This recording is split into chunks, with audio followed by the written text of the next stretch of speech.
Grumpy old man.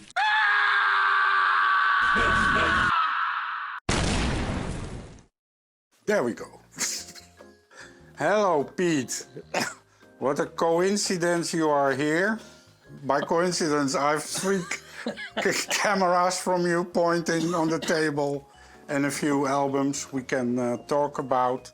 I don't have sweets, people, on this moment because we are going to Christmas, and then that's a bit of dangerous time. Then I will explode, do the trick with the vanishing chair, and was your joke. And okay, well, let's start. We have 2 beautiful albums to talk about. Do you want to start with David Sylvian? Yeah. I have the appropriate shirt on, you see. It's a typical David Sylvian. Brilliant Trees, yeah. Well, Yeah. what can I say about this 1984 album? I went to live on my own around 82, 83, and I think you were the one who said something about Japan, and then I listened to Tin Drum an awful lot, and I really digged it. I thought, oh, what a great album. And then they disbanded.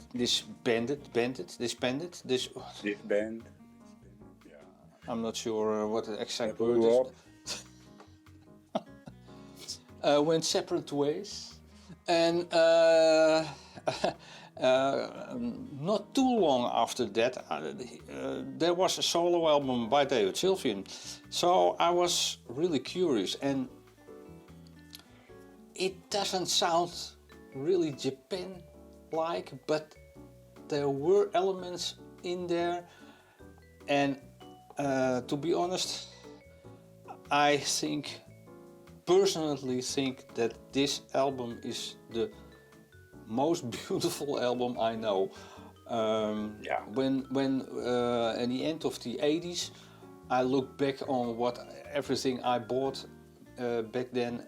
This was number 1. Then 10 years on, I look back. This was number 1. Then 10 years on, it's still my number 1. I think it's such a beautiful album, and everything on it's great. Of course, Sylvian sings like no other. I still think it's incredible how you came up with such a vocal lines over this music. It's almost like it's song in a song.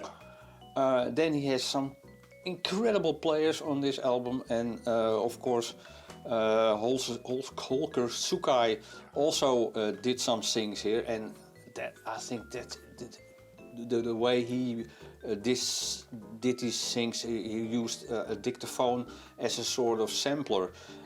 In that there weren't really samplers, I think, in 83, or maybe, I don't know exactly. But he did things with dictaphone, and that there is a video somewhere on YouTube.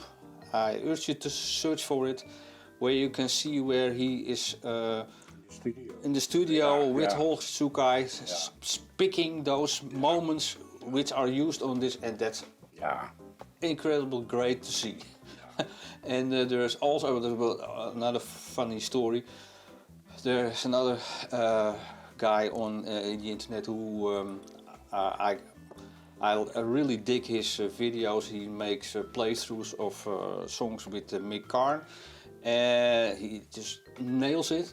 And he also did a playthrough of Red Guitar. And he said, yeah, I don't know exactly what was happening here. But there is also a video where you can see how this bass player recorded that part of Red Guitar, and it's all improvised. Nothing was written out. So incredible. Really atmospheric, warm sounding. Incredible album. Yeah. Well, that was it. That was it. That was for this episode. Now, for me, it was the same. I also went to live on my own. And I remember I had to get used to this album. But I remember on a certain point I always played it also late in the night. I was first time living on my own in my little house in the center of Amsterdam.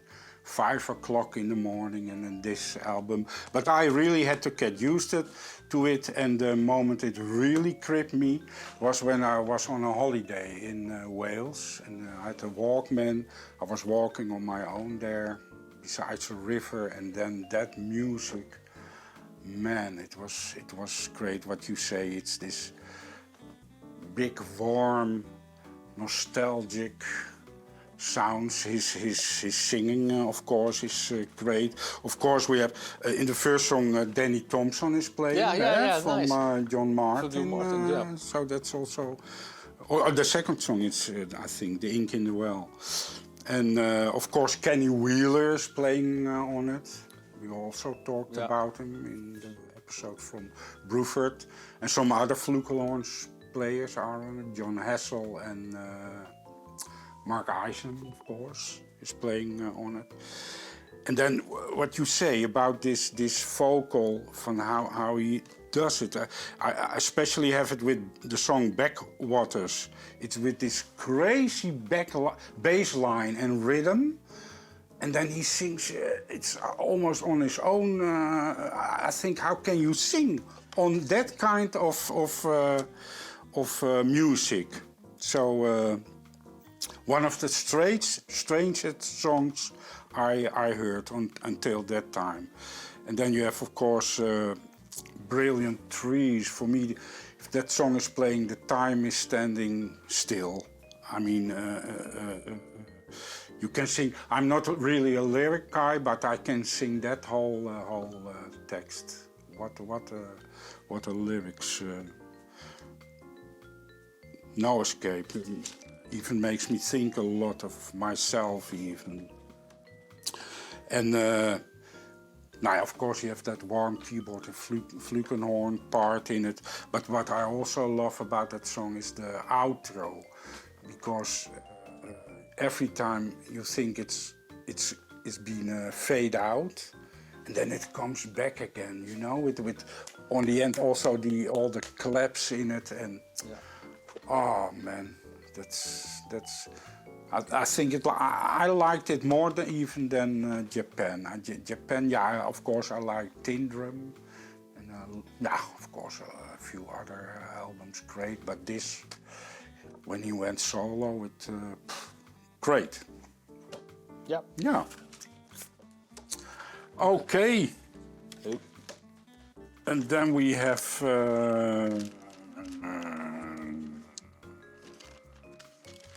Jean-Luc Ponty.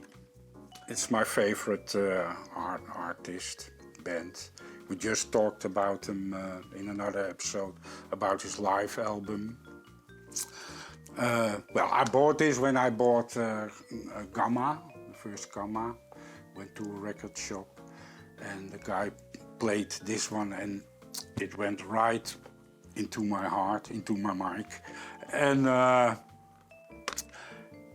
yeah, you have those bands you love. We all have them, like Deep Purple, Rainbow, Sabbath, Halter. But it's always, for me, it's always periods I play them. So I have my Genesis period and then a bit of Yes, of Camel. But this one, he stayed with me. I think once a month I play an album from him. So, yeah, and it's such a great lineup again. Jazz Rock it is, of course. It's from '79. It's a very melodic, nostalgic sound also. Now, of course, Ralph Armstrong is playing bass on it. In the song Sunset Drive, it's a great bass solo. I can even sing all the guitar solos. The two guitar players are also so great, man. I can sing all the guitar solos, and they are not easy, eh? And I can sing them along. And I remember I moved to this house like 5-6 years ago, and it was the last record I played in my old house, and the first record I played here in my new house. And I even sometimes play the vinyl, the LP, to get that old feeling back. So. Yeah, and then of course you have that song "A Taste for Passion," and there Casey Shirell is playing, you know, with his kick. Yeah. And you remember when I had my drum set in the basement, and on one point it's with all those 116s or 132s, I don't even know, rolls with his bass drum, and I managed to do it sometimes with one pedal. Of course, later we found out he had a double pedal, but I managed it. You are a witness. From it. Yeah. That was incredible to see. It was the most impressed night ever. Let's talk about me. We got a precedent for that. But. I think it's also. I think it's one great album. Is there more songs? Oh no. I'm not too sure which, but I told the story about. What was it? Asia? No, it was not Asia. Or maybe I saw a band playing, and the support act was some kind of guy who juggles with all kinds of stuff instead of a normal band, and they played, I think, Beach Girl, and he did some juggling on that, and that was, I thought it was great to see and great to hear, because Ponty isn't played that much, or I don't think he is really well known. Well, of course, a lot of people will know him, but it's not. When you say Stanley Clarke, then more people will respond than when you say Jean-Luc Ponty. Yeah. And as Stanley Clarke's of course a bass player, he's a violist, okay, but I mean in the jazz rock fusion style. Also a very nice album besides Sylvian to hear. Every song sounds great on this one. They're all great songs. No really ego solos or something on it. It's just beautiful songs. Very economical soloing. Yeah. Now we're gonna do, of course, episode about Jean-Luc Ponty. Yeah, I even don't know if this one is his best, but it was my first. Yeah. That's also something. Then it absolutely stays so with you. Instantly when I play this, I'm in my boys' room at home. That's also with that kind of albums. So great to talk about. Thank you, Peter. It was just a coincidence that I was here. Normally the table is over there. I have to rebuild the whole house. Coincidence. Okay. Well. Yes, thanks for this. And you're welcome. I hope to see you in the next episode. Next week. I'm not too sure. Maybe I do it on my own. Grumpy old man. Okay. That's it for now. Thank you for watching. Until next time. See you. Bye-bye. Bye-bye.